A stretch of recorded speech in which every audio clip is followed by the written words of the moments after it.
Fucking God. Okay, so apparently I've been muted that whole time. I am gonna go ahead and turn off the hardware mute on this shitty fucking mic. That's the one thing that I really do not like about this mic is the hardware mute. It's so easy to just accidentally turn that on. And the other part that I really dislike is that even if I mute lock it, it just doesn't work. Wait, firmware update not supported. I'm going to take a second to actually do a quick firmware update on my mic so that I can actually, hopefully, disable the mute button permanently. Please.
shitty Mac mic should default to MacBook Pro microphone.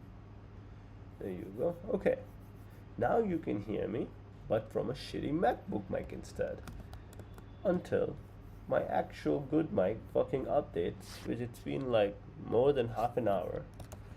I don't know what I'm gonna sound like, but I'll still talk naturally, and hopefully audio quality isn't too fucked.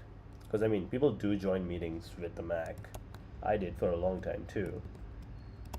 But okay, if you're just jumping in, real quick, what the stream is about is, so I do sort of career consulting, right? People come to me from time to time asking me, how do I get my dream job? Right? People of many different backgrounds, but a lot of software engineers, especially because I myself had a pretty prestigious job in software. I graduated from Carnegie Mellon, which is a pretty good degree, and all of that. But what people don't understand is that the degree and the credentials and your resume is definitely a part of what gets you interviews, but it's really not the biggest part of what gets you a really good job, right? And when I say a really good job, I don't mean just a job that pays really well. Specifically, I mean a job that you really want, right? Like, and your dream job can depend on what you want to do. For some people, a dream job is low paid, non-profit, something that they're doing to help the humanity. For some people, their dream job is just not working a lot. For some people, their dream job is working on some very specific things they want to do. For example, like working at a startup and building something from scratch, learning a ton of stuff along the way, right? A dream job can vary from person to person, and people's ability to get their dream job also varies from person to person, right? So I do believe that almost anyone, not everyone, but almost anyone can get the dream job that they want. But the advice for how they go about doing it really depends on who the person is and what the dream job they're trying to get is, right? And I'll dive into some case consultations, which I plan to do a lot more of on the stream, which, by the way, if you want me to review your case completely for free, I'll do a 30-minute live consultation with you on a Discord call maybe on this live stream, talking about how you specifically can get your dream job.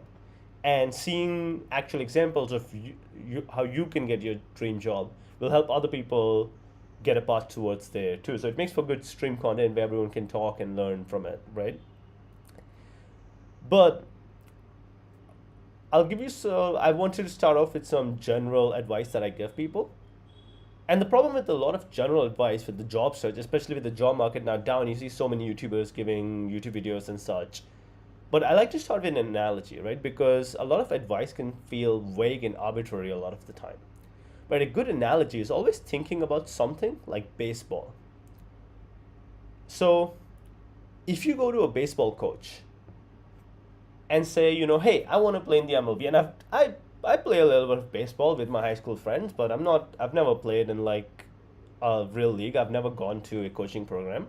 And I go to a coach and I say, hey, I want to play in the MLB. Now imagine if the coach's response was, hey, okay, that's great.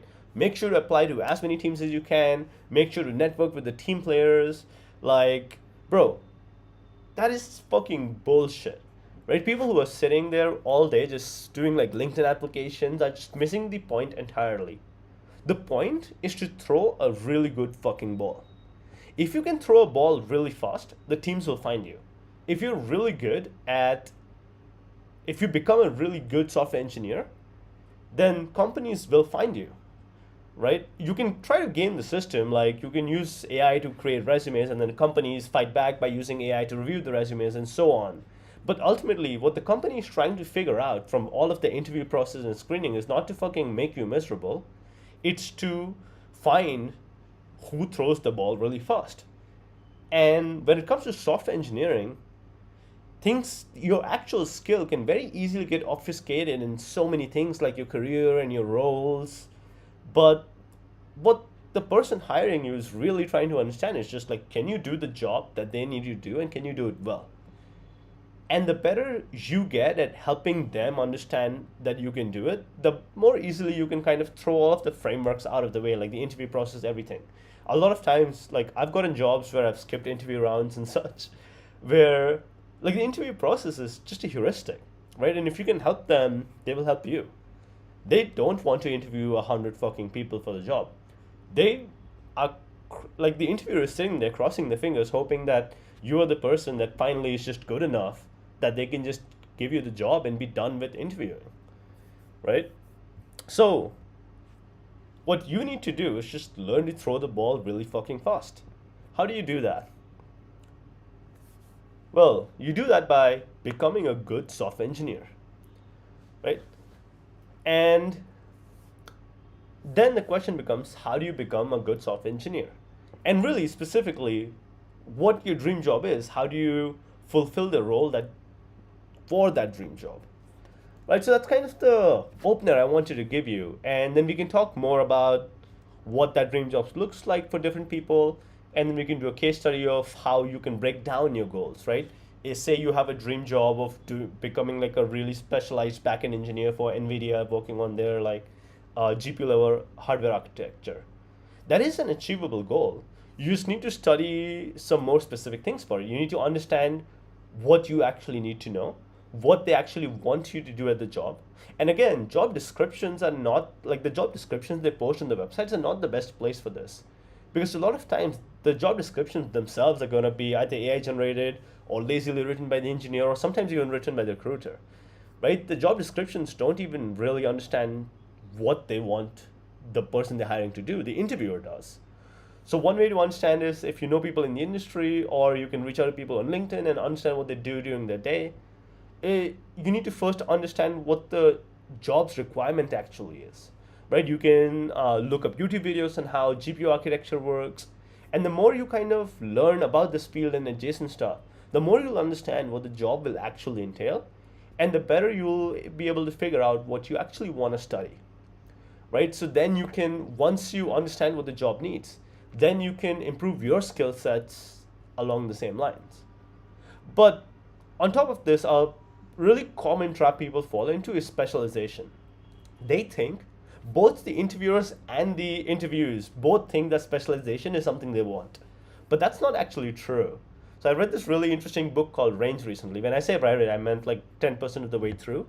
I read the gist and I started reading it. And it's really interesting where it talks a lot about how in the modern world, the need for specialization is slowly decreasing, right? The more what we need to what we need for a company to do a really good job is really good range experts, right? People who can do a bunch of stuff, people who understand the things around it.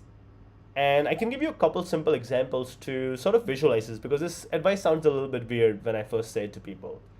Like imagine you're building a chair, right? And you have to build like the back of the chair, the seat, and the four legs.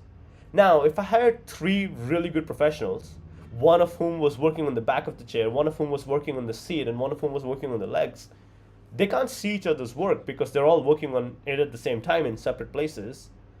It's going to be really hard for them to build a chair that actually works well. They'd have to plan a meeting, spec it out first, and then guess and check what small decisions the other people are going to be making, and then do their best accordingly, which becomes really complicated. Even though they're experts, it suddenly becomes kind of hard to make a good chair. But someone who is not nearly as much of an expert but just knows the basics of making a chair, if that person is making all of the parts of the chair, it's very easy for them to make a simple chair without even having a design in mind ahead of time that just works and looks nice, and they can kind of figure it out as they go, right? And to kind of further hammer in this point, I'll give you an example of the company that I worked at too, right? Elise AI is a company that went from nearly 200 mil valuation to now they're at like $2 billion valuation. They're nearly 10x in valuation. It's like the dream that every startup wants to achieve. And Elise AI did this with hiring a lot of engineers who had a lot of range, right? Even though it was a completely AI focused company, they didn't hire like 15 PhDs in AI. They didn't need that kind of specialization because honestly, most jobs and what you need to do at the job is really easy as far as the specialization is concerned. And even if you do occasionally need specialized knowledge, it's so rare that you can just spend like a day looking up exactly what you need to and then you know what you need to.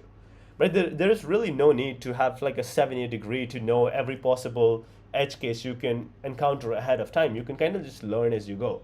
What's way more important is hiring people who see the bigger picture, who can work on sort of all of the small tasks together so one person can holistically take charge of a bigger project. and execute on it. And that's the strategy that they use to become a really big billion-dollar, multi-billion-dollar AI company, right? Big AI companies don't become big AI companies by hiring a shit ton of PhDs. Now, some jobs, some companies do need that, right? But the companies that need PhDs in AI, first of all, PhDs in AI are super fucking rare. Like a lot of them are just hiring like PhDs in physics and such, which again, they have to expand the range outside of physics into AI to sort of be able to apply the knowledge. So the range, it goes back to the range argument. But even the companies hiring PhDs still need the PhDs to be good enough. Um, so what was I saying? I lost my train of thought there for a second. Yeah, the companies that are hiring these PhDs are only the companies like OpenAI that are trying to work at like the cutting edge of the field, making the LLMs the best they can. And even then, when it comes to my experience, like I've worked on iterating machine learning models too. And that's still something that you can do really well without needing to have a PhD in ML.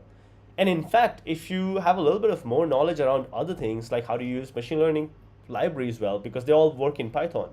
And what I've seen is a lot of machine learning engineers who have like a master's in machine learning or a PhD will be really, really bad at writing code. And then ultimately they end up being slower and making a good machine learning model than just a good software engineer with a little bit of range.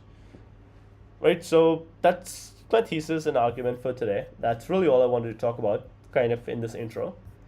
And I'm going to be streaming every day for the next 30 days, 29 days. I streamed yesterday and today. So I'm going to be streaming every day for like 2 hours, 1 hour, 2 hours for the next 30 days. And it will probably stay around this topic. We might move away from this topic if in a few days we feel like we've kind of hammered home all of the relevant points. And we could go a little bit more into like, people do exam prep. How do you do that? And generally just succeeding in life in many different ways and seeing many different cases. And again, understanding that to figure out how to succeed at different cases of life, you don't need to be an expert in that specific thing, right? If you can understand how to get a really good job, you can sort of apply the same reasoning and understand how to get a really good GRE score or how to get a really good SAT score, right? How do you get into a really good college?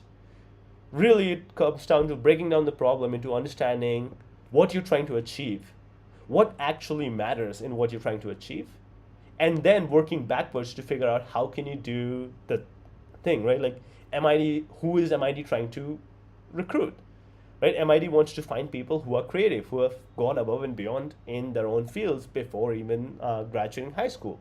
So then you can become those people, and then you won't have to worry as nearly as much about, oh, how do I write my exact application essay, right? Again, going back to my original point, if you want to play in the MLB, you just have the best thing you can do is just throw the ball 1,000 times every fucking day and get really good at throwing the ball. It's not about networking with the players. It's not about doing 1,000 applications. It's about none of that. But yeah, that's about it. And a follow-up question that I get that I guess I'll talk about tomorrow, I'll throw it in the notes, is for tomorrow, we can have in the notes that, how do you convert your value? How do you convert your value? Right? Like, you can throw a fast ball. You are a really good engineer. Right? Once you become a really good engineer, that's when you focus on conversion. And conversion is also a challenge. It's not trivial, but it's significantly easier than actually getting good at the thing, right? So actually getting good at the thing is like 90% of the game, and then the last 10% is conversion. But anyway, that's it for now. I will catch you later, and yeah, thanks for signing in. And remember to, I guess you can just reach me on my website in the contact form. If you want to be on the stream, you can DM me on Discord. My username is Zarish23 on YouTube and also on Discord. So you can just message me on Discord if you want to be on tomorrow's stream. I'll stream at about this time every day. Well, I'd say like a few hours earlier than this. So if you're US East, US West, it should be a little bit better time, like late at night. And that's sort of the target audience I'm targeting. But that's about it. Well, thanks for chiming in. See ya.